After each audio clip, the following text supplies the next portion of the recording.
And I request Mrs. Preeti Manan to introduce our chief guest.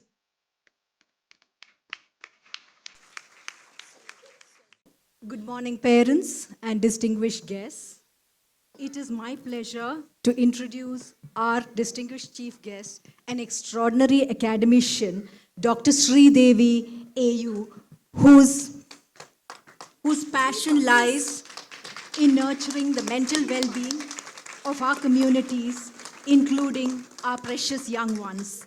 On behalf of the Gurukulam family, I extend heartfelt gratitude to you for gracing and accepting our invitation.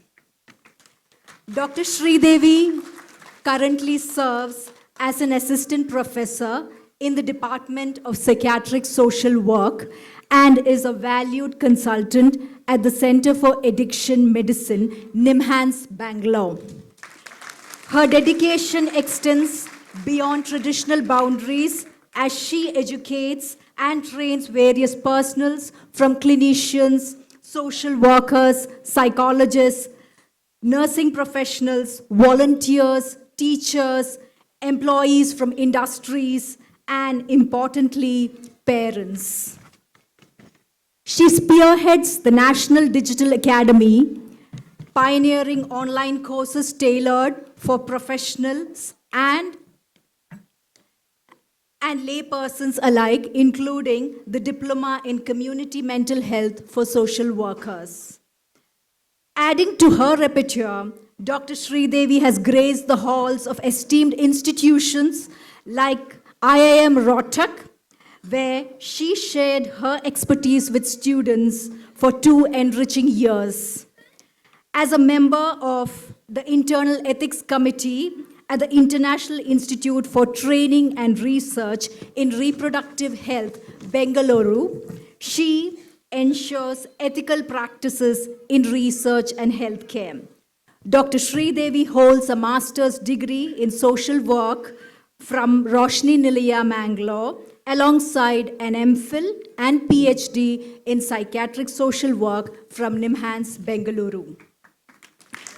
With a heart for community outreach, Dr. Shreedevi champions mental health awareness, particularly focusing on neurological disorders and addiction. She actively engages in workshops, awareness campaigns, and capacity building initiatives with partner NGOs and governmental bodies. Her scholarly contributions are vast, with published articles in prestigious journals and chapters in esteemed books. She also tends her expertise as a reviewer for academic journals. Dr. Shreedevi's dedication transcends language barriers as she fluently communicates in English, Kannada, Hindi, Tamil, Telugu, Malayalam, and Tulu. Beyond her academic pursuits, Dr. Shreedevi finds joy in sports and diverse extracurricular activities, including dance, theatre, street plays, and flash mobs. In Dr. Shreedevi, we find not just an academician, but a compassionate advocate for mental health, especially among our young ones. Her expertise, coupled with her warmth and multilingual abilities, make her an invaluable resource for our community. Let's join hands in welcoming Dr. Shreedevi AU as we embark on a journey toward holistic well-being for ourselves and our children. Dear ma'am, I request you to please address the audience. Check.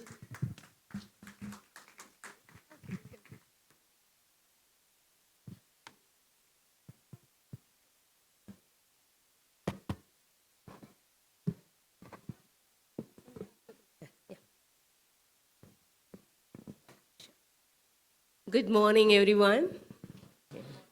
Hope you are enjoying this marvelous performances and I think mesmerizing children's energy.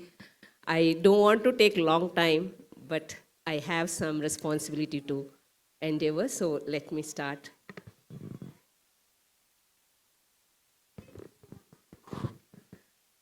Respected director, principal, teachers, staff, students, and my dear parents. At the outset, I would like to thank Gurukulam for giving me an opportunity to share some of my words with you all. I'm indeed privileged. It's a very special day for me to participate in this event.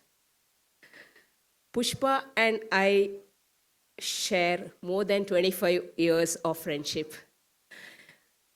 And moreover, when Pushpa and Mr. G.K.N. Reddy were initiating the concept of Gurukulam, she invited some of us, and some of these initiatives and innovative concepts hadn't even been taught in many preschool at that time.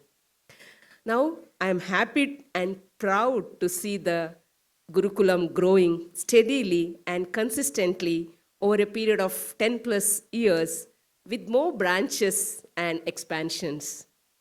I wish them more power and resources continue their good work.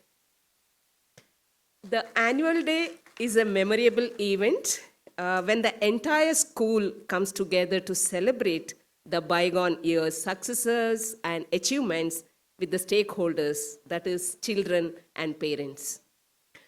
It spreads joy, fun, sharing, exhibition of talents, and informal meeting points for teachers and parents.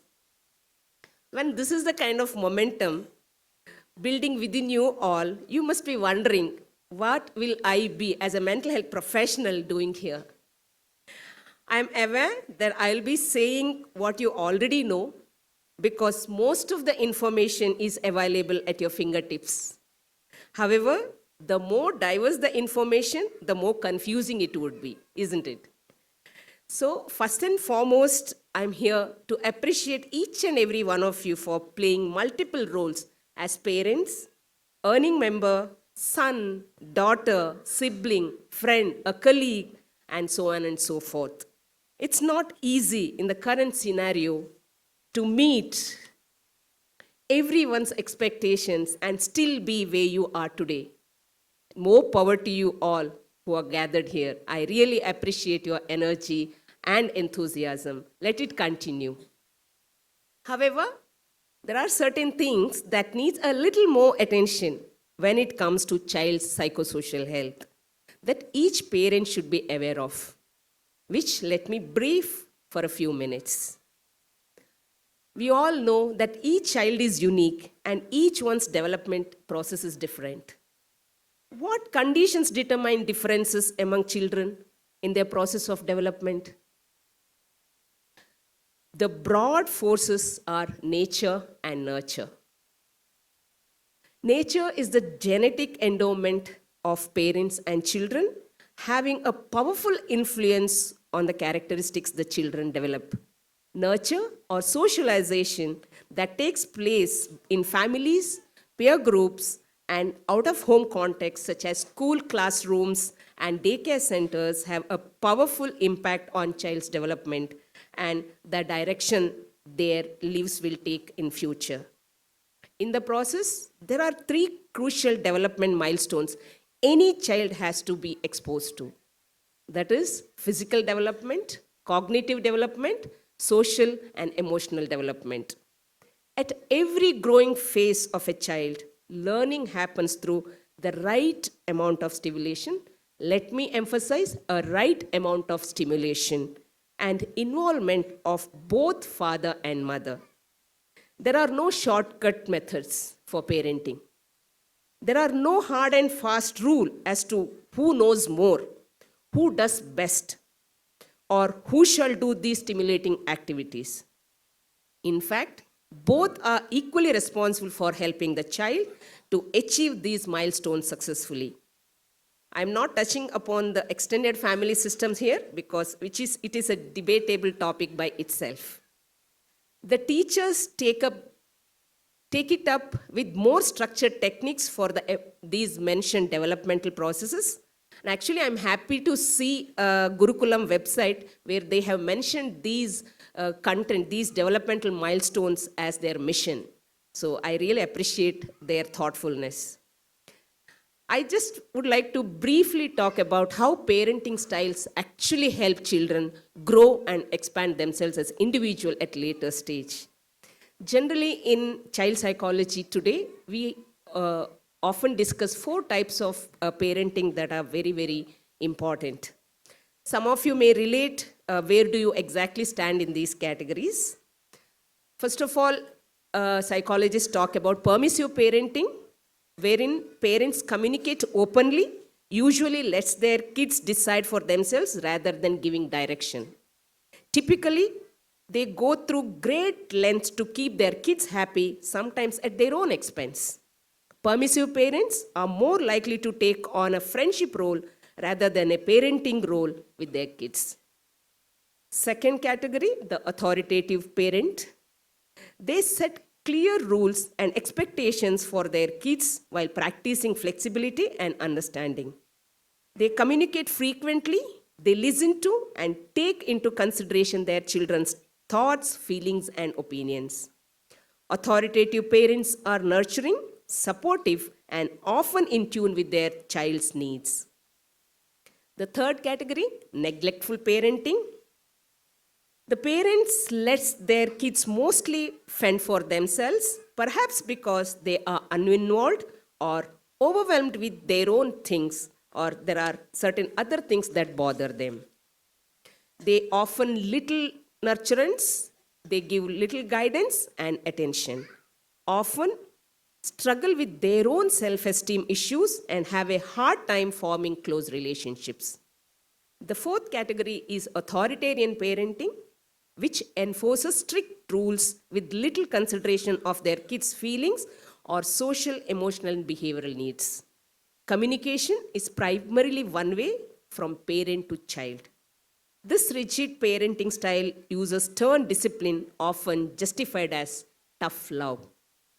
The research suggests that authoritative parents, the one which I mentioned second in the category, are more likely to raise socially competent kids. Of course, when it comes to parenting, there is no one size fits all. The success of parenting is to know when to change the style depending on the situation. End of the day, the whole purpose of parenting practices around the world shares 3 major goals: ensuring child's health and safety, preparing children for their life as productive adults, and transmitting cultural values. As I said earlier, raising a child can be challenging. How can you tell the difference between challenging behaviors and emotions that are normal part of growing up and those that are cause of concern in the context of mental health? Even under the circumstances, or even under the best circumstances, children's behaviors and emotions can change frequently and rapidly. Let me briefly touch upon, in general, when should parents consider seeking help?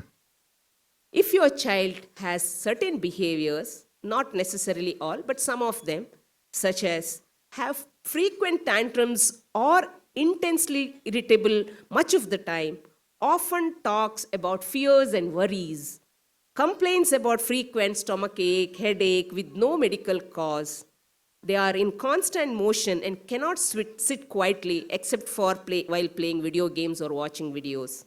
Sleep too much or too little, frequent nightmares, or seem sleepy during the day, are not interested in playing with other children or have difficulty making friends, struggle academically or have experienced a recent decline in grades, repeat actions or check things many a times out of fear that something bad may happen.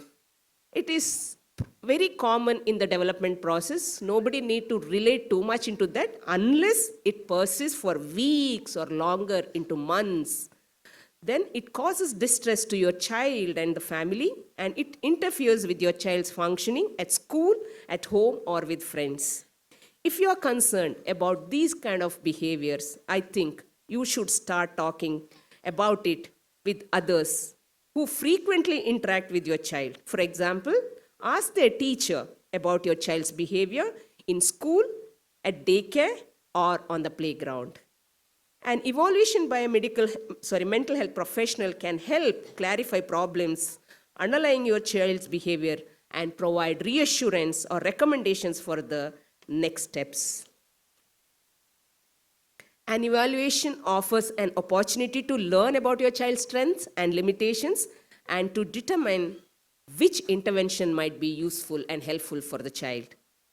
Many adults who seek mental health treatment reflect on the impact of mental distress in their childhood and they wish that they had received the help sooner. Thus, I would say that talking with healthcare providers builds trust and leads to better results, quality, safety, and satisfaction.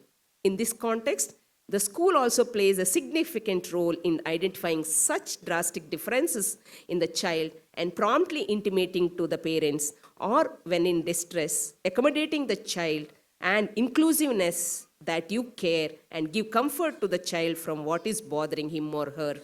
It becomes very vital.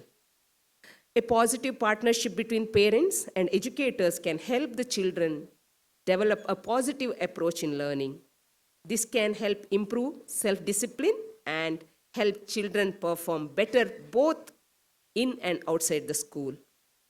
Research also suggests that students' achievement and success increases when parents are welcomed and respected as partners.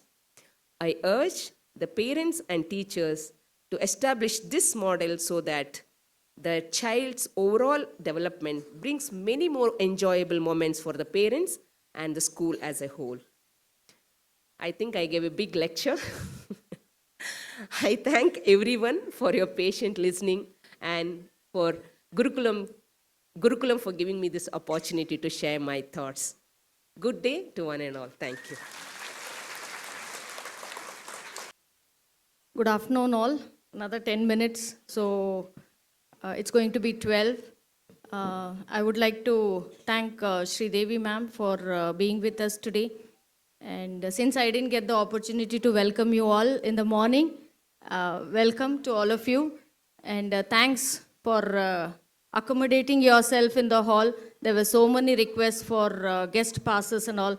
Unfortunately, this year we don't have that kind of space. Whereas still last year, where we were having our annual day program at Nirgun Mandir, we could accommodate 300 to 350 parents. But since they are now not renting out that premises, so we had to choose this place. And we were feeling very bad to say no for guest pass and other requests. But today morning also some parents requested and they said, no problem, we'll sit on the staircase and we'll sit here, we'll sit there. In-laws will sit and we will stand and all that. And then we said, okay, fine. So I kept looking at the room, it's full. And I know some of you are managing. I appreciate your interest in being part of this program. So since we are already running late, we will be having back-to-back performance. I don't want the curtains to be closed. So we have another small issue here. The curtains are in the mid of the stage, which is actually not very comfortable for the preschool performances. Ideally, it should have been in the front so that we could, place them. Since anyway, after opening the curtains, we are taking some time. So I don't want the curtains to be closed. So let's have the performance back to back. Thank you for patiently listening to Shreedevi ma'am. Though it was long, it was very informative. I thank Shreedevi ma'am again, and I thank all our GGRS staff and our Akshay Nagar staff and all the well-wishers who are here today on this occasion. So it's 13 years since we started this school. As Shreedevi ma'am said, initially the few discussions where we were having what to do, how to do, informal discussions where we all friends were gathering and discussing. So a lot of things, we have evolved a lot of things and we are still in the process of evolving. So we require all your support and cooperation in carrying this work forward. Thank you. Thank you, ma'am, for your presence here at Gurukulam. It means a lot to us. I invite GK and sir and Pushpa ma'am to show as a token of love and gratitude. from Gurukulam. Can we have a big round of applause for her? She is Dr. Shreedevi AU. Thank you so much for your presence, ma'am. And it's a small token of love and gratitude from Gurukulam schools. And thank you so much for making a time for Gurukulam Annual Day celebrations. A big round of applause for this beautiful lady. Thank you.